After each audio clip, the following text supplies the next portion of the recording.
At a recent conference in UCD, there was some very world-class people speaking. And I suppose you could say you can discern two power blocks. And I want to put this to you. The first is the influence of Nietzsche, the philosopher. Because I want to try and convince you that this is really an ethical issue, not an economic one.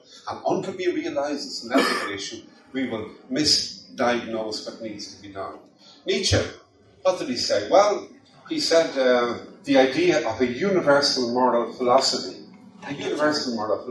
where there is really an objective right and wrong beyond how I happen to feel at the moment, that there is an objective right and wrong, came under severe attack. And it was replaced by a consumerist array of views, which was a reflection of a life devoted to more or less unreflective consumption. So, Nietzsche, well, partly whatever you're having yourself, but there's no objective moral order. No objective moral order. So if it's legal, it's okay.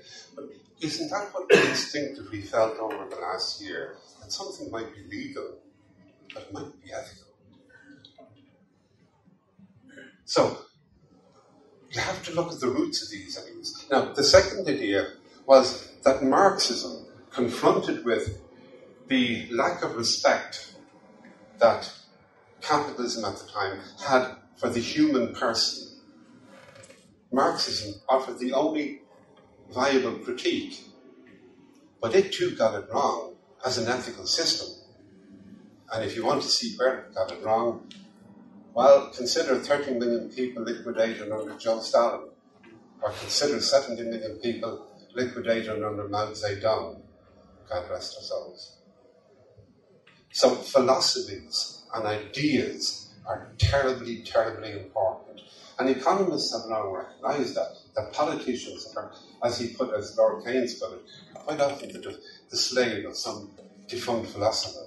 So this is what's happened. We've had two models. We've had the breaking down of the idea of an objective right and wrong, of the fact that we are capable of making moral decisions, of good and bad decisions, of war and peace on the one hand, and on the other hand, of a model of communism that demeaned the human person and didn't recognize them as a transcendent being, but rather somebody who was a unit of the proletariat. Now, let's bring it up to date. 1989, was it 1989 the Berlin Wall fell? And in the words of Francis Fukuyama, the Japanese philosopher, historian, the end of history. The West had won. Capitalism had triumphed. The market rules. Well, no, the market didn't rule. We lost the run of ourselves there because corporate capitalism, convinced of its own invincibility, focused on the person not as an individual, but as a consumer.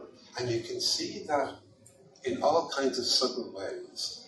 If I said to you, for example, at work, how could you describe yourself? Would you describe yourself as a human resource? Are you a human resource? Or are you not more than that? You are more than that. Yes, you're unique. And neither capitalism nor communism recognize that. If you go to a health service, are you a client, a service user, or are you a person? But all that implies, we have a health system, we don't have a health service. And so those ideas are terribly, terribly important.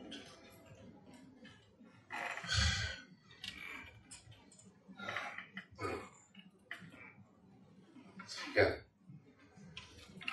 Just 3 or 4 more key ideas. What do we see in economics and in politics, particularly since the fall of communism?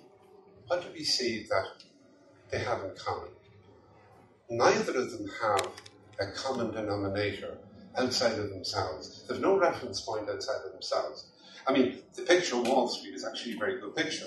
Greed is good, Gordon Greco. It captures it extremely well. But the problem about finance is that it had no reference point outside of itself. It was driven, in my view, and I put this to you to make up your own mind, by a short-term shareholder value model.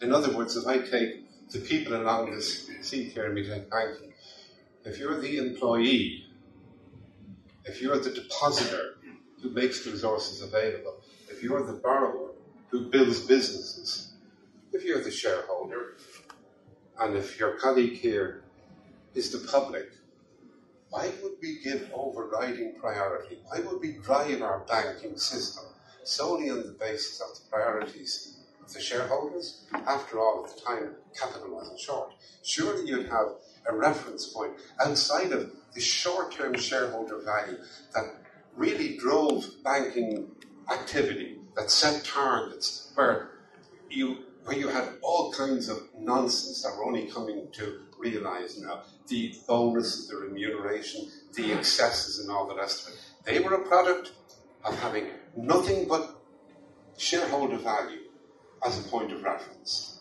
That's what drove management, shareholder value. Equally in politics, there are many, many good politicians who are about service. But if you think about the current construct, what is it about primarily? It's about power. It's a very subtle temptation in every one of us. So neither in finance nor in politics do we have something outside of ourselves. Now, in approaching how to deal with this problem, we need to recapture something that we knew in Ireland and in most other cultures. This concept of the common good has been around a long time, and it's not the same as the national interest. The common good is predicated on something that neither capitalism nor communism knew about, the transcendence of the human person. That's where you begin, the person. And then you proceed to the second level, which is the interests of society. And that's reasonable, surely, because my children and yours have mortgaged themselves and their futures to the hilt. Society has to support our financial institutions.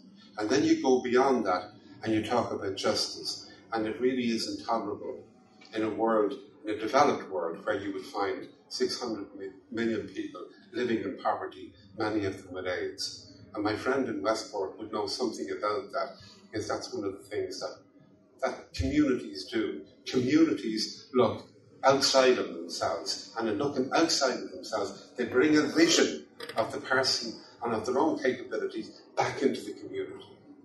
So the common good is terribly important. People will refer to it occasionally now, but you need to understand it rigorously, and you need to understand just why it is central to where Ireland is today.